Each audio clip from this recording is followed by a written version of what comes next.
बात होगी हीर और रांझे के प्रसंग से, छोड़कर चली जाती है अखन गाने के संग वो हीरे। मेहरबानों, पागल हो जाता है, दीवाना हो जाता है रांझा, रोता हुआ उस काले डहर में हीरे को ढूंढता हुआ। आज हीरे की याद आने लगी। रात का वक्त था, आंखों में उस रांझे के आंसू आ गए मेहरबानों।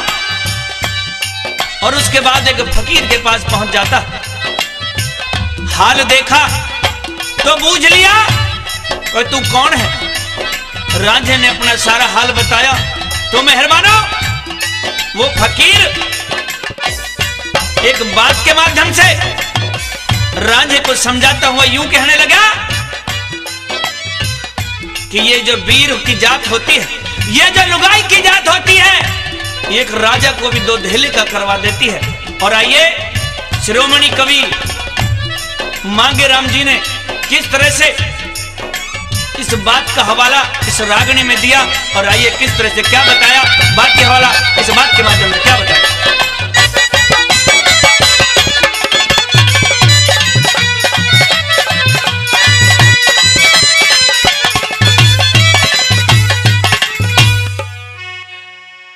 हेरे करके प्यार बुला के घर पे ओ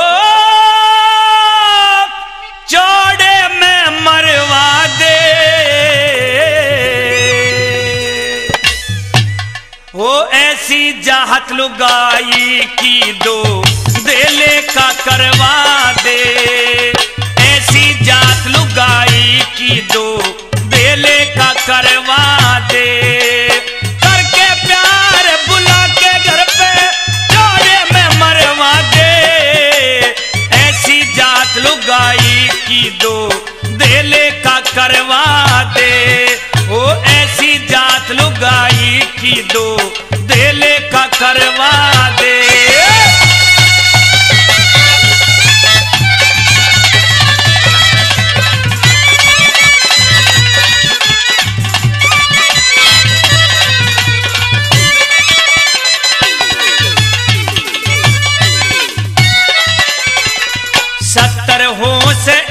वीर में इनको कौन लको दे, पहले प्रेम करे हंस के फिर साजन आगे रो दे, खस मार के सती हो ये कद दाग जिगर के धो दे।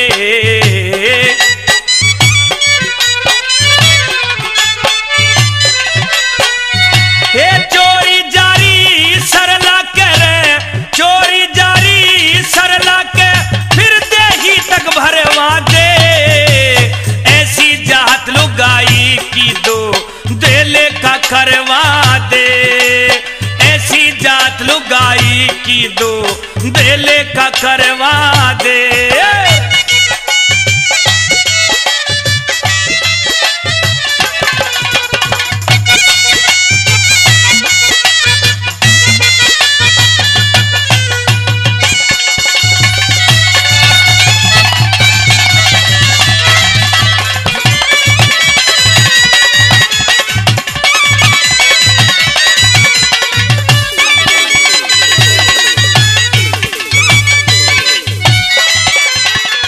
समझाने लगे बाबा सूरजनाथ उस रांझे को यूं कहने लगे, रे बावड़े, इन वीरा के चक्कर में बेकार की तरह अपनी जिंदगी का गारा कर लिया, इनका कोई भरोसा नहीं। और दूसरी बात में किस तरह से क्या बताया, क्या लिख दिया।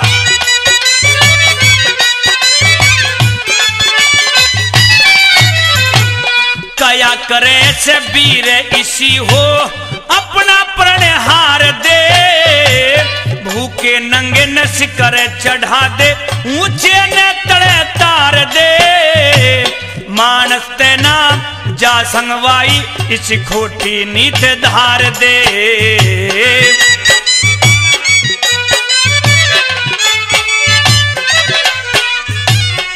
अफलातून आदमी का, अफलातून आदमी का सर पाया में धरवा दे। वो ऐसी जात लुगाई की दो देले का करवा दे। वो ऐसी जात लुगाई की दो देले का करवा दे।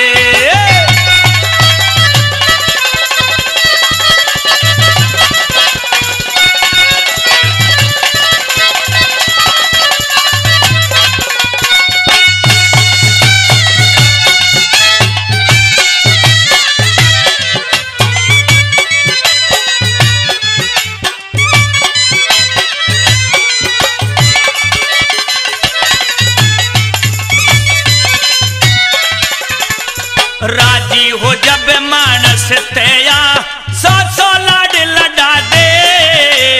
तन मन धन अर्पण कर दिया, दूना खर्च बढ़ा दे।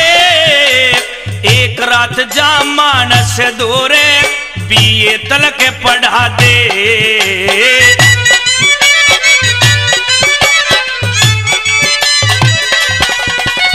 इसके हाथ में हाजिर कर दे, इसके हाथ में हाजिर कर दे, ये सर तक भी तरवा दे। वो ऐसी जात लुगाई की दो देले का करवा दे। वो ऐसी जात लुगाई की दो देले का करवा दे।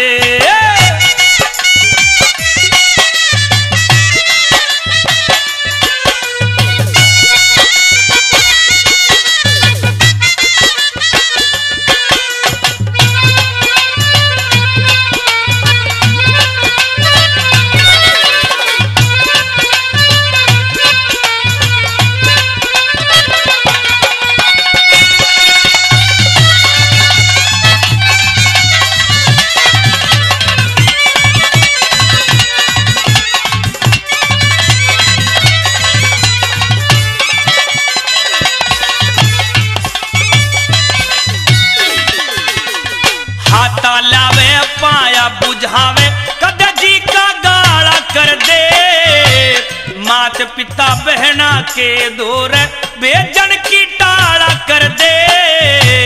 फूक मार दे दीवे में कद आप उजाला कर दे।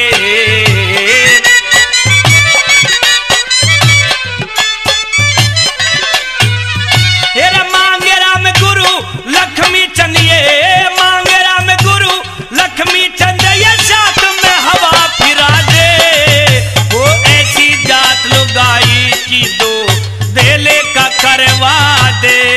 वो ऐसी जात लुगाई की दो देले का करवा दे। तेरे करके प्यार बुला के घर में छोड़े में मरवा दे।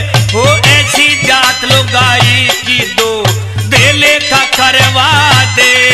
वो ऐसी जात लुगाई की दो देले का करवा दे।